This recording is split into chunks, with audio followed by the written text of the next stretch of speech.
Everyone online will tell you a Barndominium is the cheap way to build a house, and then you go get real quotes, and the interior alone comes back at $90, $120, sometimes $200,000 for finishing, not even the shell. I'm going to show you the actual number I spent finishing mine, $45,000, room by room, receipt by receipt. No sponsor pretending their $9,000 countertop is budget-friendly.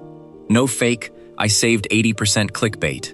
Just the real math, the real trade-offs, and the 3 decisions that made this possible. But here's the part almost nobody tells you up front, and it's the reason most people who try this blow their budget by month 2. Stick with me, because I'm covering that exact trap around the middle of this video, right before I show you my actual room-by-room spending breakdown. If you leave before that, you'll make the same mistake I almost made. Quick thing before we dive in. If you're even thinking about a Barndo build, hit subscribe now, because I'm doing a full series on this. The shell, the insulation, the plumbing rough-in, all of it. And drop a comment right now with your target square footage. I read every one, and I'm going to reference a few of them later in this video when we talk about what this budget actually gets you at different sizes. Okay, let's get into it. The honest number. What 45K actually buys you?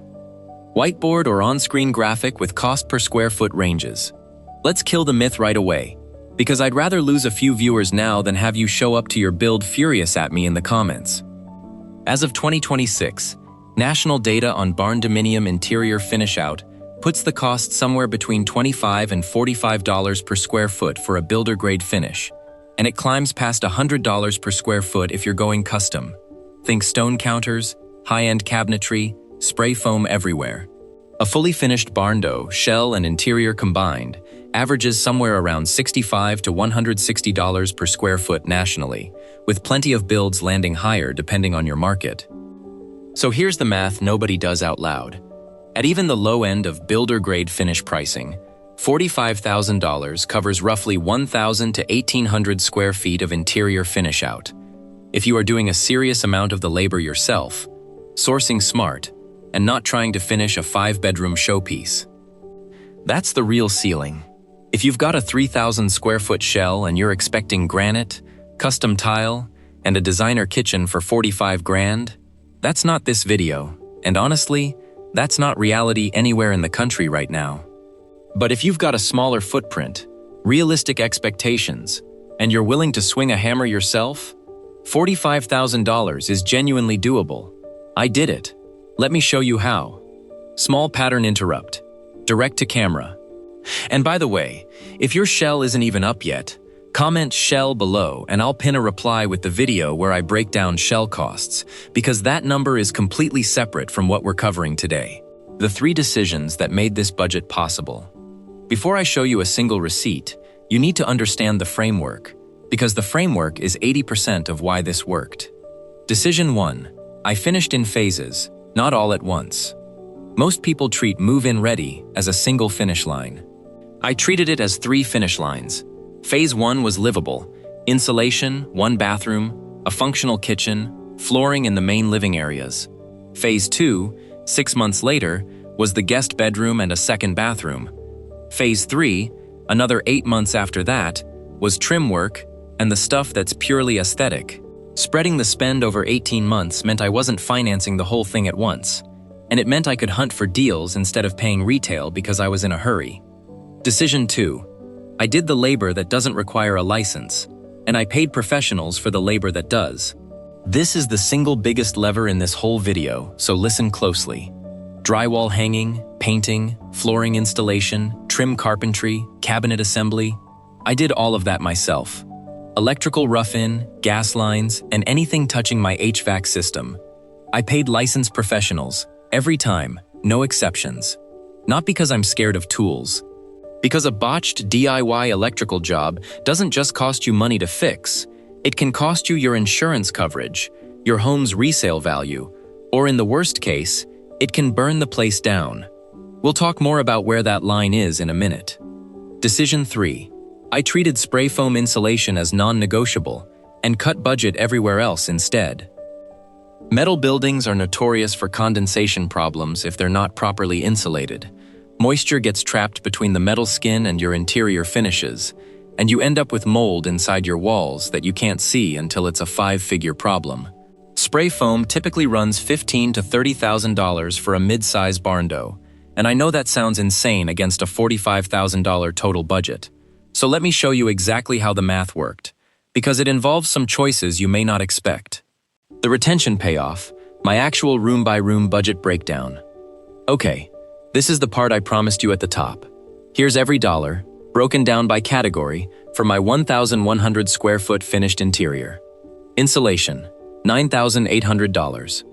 I got 3 quotes for full closed cell spray foam, and they ranged from $14,000 to $22,000. What I actually did was a hybrid, closed cell spray foam on the roof and the walls facing prevailing weather, where condensation risk is highest, and rigid foam board with careful taping on the interior facing walls, which I installed myself. That hybrid approach isn't the best insulation solution on paper, but it was the right insulation solution for my climate and my budget, and it's held up through 2 full winters with 0 moisture issues so far. Where the numbers actually land, and the trap that gets everyone. Here's the trap. Almost every Barndominium budget video you'll find either shows you a number from 18 months ago that doesn't reflect current material costs, or it conveniently leaves out 1 or 2 categories, usually permits, or the contingency fund, or the cost of correcting a mistake, to make the headline number sound better. My actual out-of-pocket total landed closer to $48,000 to $50,000 once you count every receipt, including the plumbing reroute I didn't plan for. I'm telling you 45 as the honest target, because that's what it would have been with 0 surprises, and because the categories I've broken down for you here give you the real levers to pull if you need to land under that number specifically. A smaller footprint, a slower phase timeline, 1 less statement lighting fixture, a cheaper shower kit. The pattern that sinks most people isn't any single line item. It's not budgeting a contingency fund at all, and then treating every surprise as a reason to put it on a credit card. Budget 5 to 10% of your total for the unexpected. Every single build has an unexpected. If you take one thing from this video, take that. Where people blow this budget.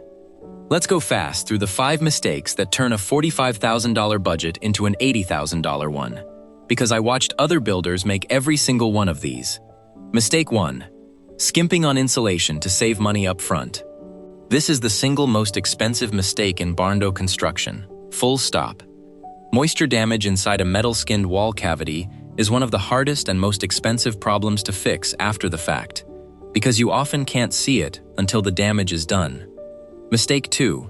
The second you start customizing cabinet sizes, ordering non-standard tile layouts, or requesting a countertop cut to a shape the fabricator hasn't made before, your labor costs jump, because custom work takes custom time.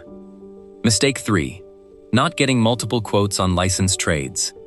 I got 3 electrical quotes, and the spread between the highest and lowest was almost $3,000 for identical scope. That's not a small gap. Mistake 4. Buying finished materials before the rough-in is fully complete and inspected. I've seen builders buy flooring early to lock in a price, only to have a plumbing change require the slab to be cut open again after the floor was already down. Mistake 5. Underestimating how physically and mentally demanding the DIY portions are. Hanging your own drywall sounds simple in a 10-minute YouTube tutorial. It is not simple at 10 p.m. on a Tuesday after a full day of work. Be honest with yourself about how much of this you can actually sustain over months, not just one enthusiastic weekend. Would I do it again? Would I do it again for $45,000? Yes, with 2 changes. I would have gotten my electrical and plumbing quotes locked in before I ever touched drywall, because pricing moved on me mid-project and I lost some negotiating leverage. And I would have built the contingency fund into my planning number from day 1 instead of treating it as an afterthought, because surprise costs aren't actually surprises. Every Barndo build has them. The only surprise is if you didn't plan for them. If you're building on a similar budget, the honest advice is this: get your square footage right-sized to your budget before you fall in love with a floor plan that needs $150,000 to finish. A smaller, beautifully finished space will make you happier long-term than a bigger space you had to leave unfinished because the money ran out at month 14. Direct-to-camera, warm tone.